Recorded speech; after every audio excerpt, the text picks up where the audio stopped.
How did day one go?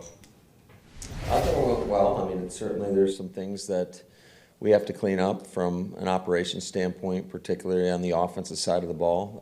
But I thought really the guys competed hard, and no, I thought it was a productive practice. There were a lot of penalties on offense, I think 13 maybe.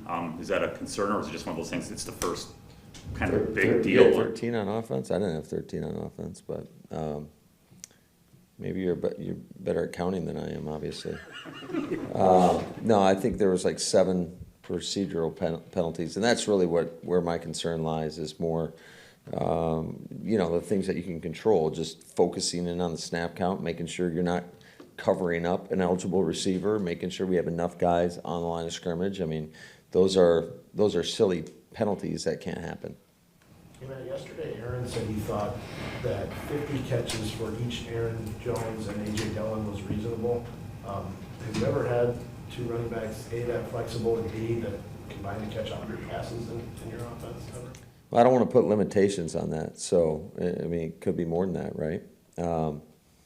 But no, I think it just speaks to the confidence that he has in those guys, and certainly their ability, not only in the run game, but as pass catchers.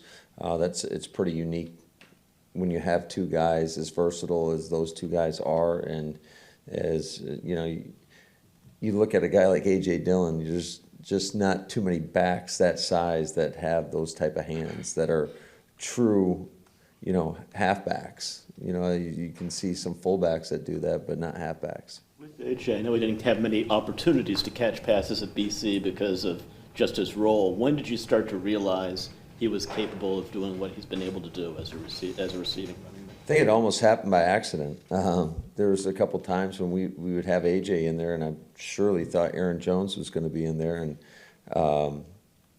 he made the most of his opportunities, and got to give Ben a lot of credit for giving him those ops, and AJ for taking advantage of those. He is a really good route runner, and I think it's just, you don't always, that's not the first thing you think of when you see a guy that size. So, like I said, that is a great luxury to have a guy like that. Not only just him as a runner, but who he is as a person. He's grown up a ton since when he first got here. Not that he wasn't mature or anything like that, but that's just part of the process for a young player, and he understands the intricacies of the pass game, and he's done a great job for us. Where's your confidence level in young receivers right now? Because Aaron's didn't seem to go that high yesterday. Well, I think it's more some of the silly mistakes that we need to get cleaned up, and just like something as simple as checking with the official before the snap to make sure that we are eligible. But yeah, I think there's going to be growing pains, particularly with younger players. And the thing is, and I appreciate this about Aaron, it's just the urgency to get some of this stuff corrected. I mean, you can't make the same mistake twice.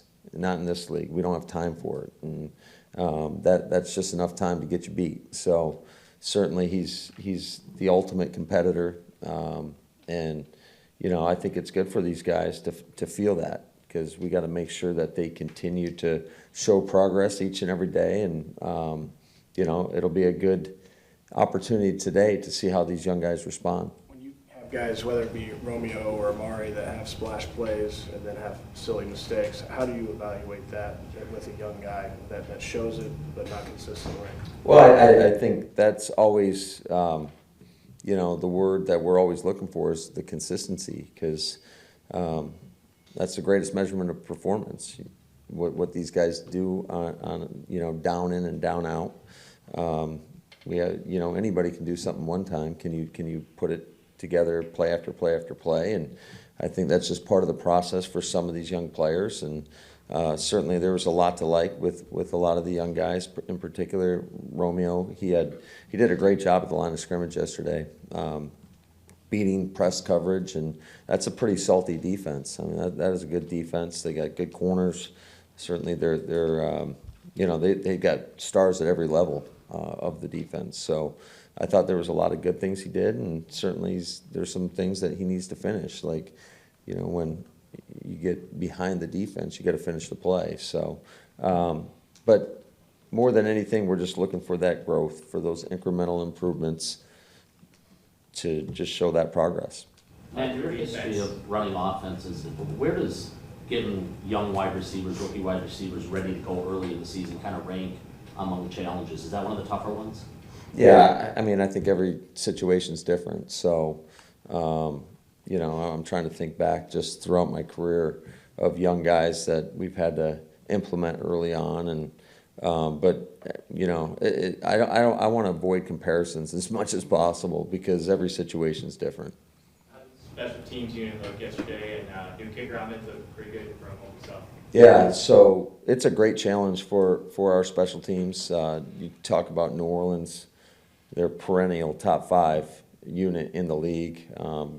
You know, I got a lot of respect for Darren Rizzi and what he's been able to accomplish throughout the course of his career. And then they have players. They've got some great players over there. And I think it may have started out a little bit slow, but I was proud of how our guys responded. I thought, you know, we competed, and that's what you're looking for. Again, I thought it was a step in the right direction. Now we got to go out there and do it again. Matt Aaron mentioned yesterday just how valuable he thought it was that Dennis didn't go vanilla with his defensive scheme. Between that and what your defense has shown this offense, is it just another chapter, another step in trial by fire? Well, I think that, you know, I was talking with Dennis yesterday. It was good for both teams because certainly, you know, in their base defense, they run a 4-down front. We're an odd front. So it was good for both offenses and quite frankly, for both defenses to see a different style of scheme. You know, our defense is more of it's very matchy defense where they played some true zone drops. They played some Tampa 2, and that was good for our offense to see. You know, it was just, I think all in all, it was a very productive day. I think like when I was watching our defensive film and just some of the route combinations that they presented to our defense, that our defense has not seen them because we don't have those in our playbook. Now I might steal a couple, but that's just this league, right? But no, I thought it was all in all, it was good to go out there, compete against another team and against a team that, you know, plays with an edge. And I got a lot of respect for their coaches. I got a lot of respect for their players. And it is, like I say, it's a salty group on that other side. What's the verdict on one-on-ones? No one-on-ones, What was the thinking there? because that's what we decided was best. Bill.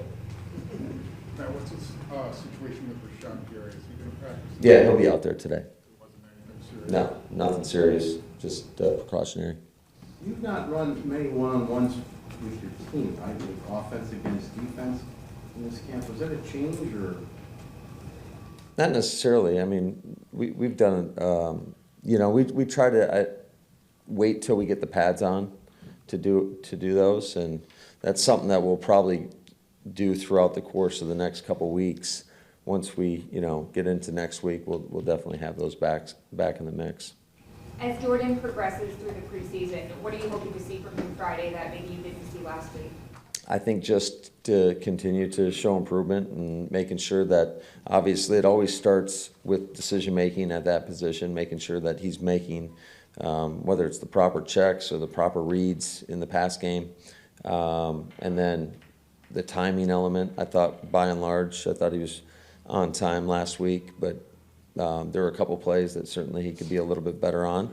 And then just finally the accuracy, making sure that especially the gimmies, you can't miss the layup. So just I would say all encompassing decision making, the timing, the accuracy is which we're always constantly grading the quarterback on. Did all of that need to improve from Friday, or is there maybe one aspect of his game from pretty decent debut that you want to see him read? Yeah, I think it's just the consistency, like we talked about earlier, for all our guys, and just making sure that down in and down out. The one thing that you can never take for granted is the value of every play in this league. Even if you get a completion for 3 yards or 4 yards, I mean, it's a lot better to be in third and medium than third and long. So it's a lot easier. Your percentages go up dramatically if you're in those manageable situations, or shoot, if you can stay out of third down at all. So yeah, I just think the consistency with which he goes out there and executes. Matt, Last year was obviously a little bit different with the Jets having the restrictions and everything like that. But how fun is it for you this year to see guys be able to interact in these joint practice settings and just kind of embody the brotherhood of the NFL? Yeah, that's what this is all about. I think part of training camp is just your team coming together. I think the closer we can get together and the better that bond is, the more love these guys have for one another, the stronger our team will be. Do you guys do anything with the Saints away from here, or is it just the practice stuff? You're not going out with them? Well, we will as staffs tonight, this evening. So we've got a little social for this evening with not only our coaches, but I think most of our scouting department on both sides will be there as well, personnel department, and so it should be a good deal. Yeah, Dennis said that pregame in Jacksonville last year got to me, that kind of got the ball rolling. That's to your credit, I guess, is starting that relationship to find these teams with a partner for a joint practice. Yeah, I think every year is a little bit different in terms of who you're going to practice against. I think it's definitely better when they're not on your schedule. So that obviously eliminates many teams right off the jump. But no, Dennis is, like I said, I've got a lot of respect for him, what he's been able to accomplish. Shoot, he's been a head coach before. And then, just as a defensive coordinator, and Joe Barry and some of our other coaches have had a good relationship with him. And so, and then I got a lot of respect for their team. I think they've got a lot of talent on there, really in every phase on that roster. So I thought it was going to be a good test for our guys.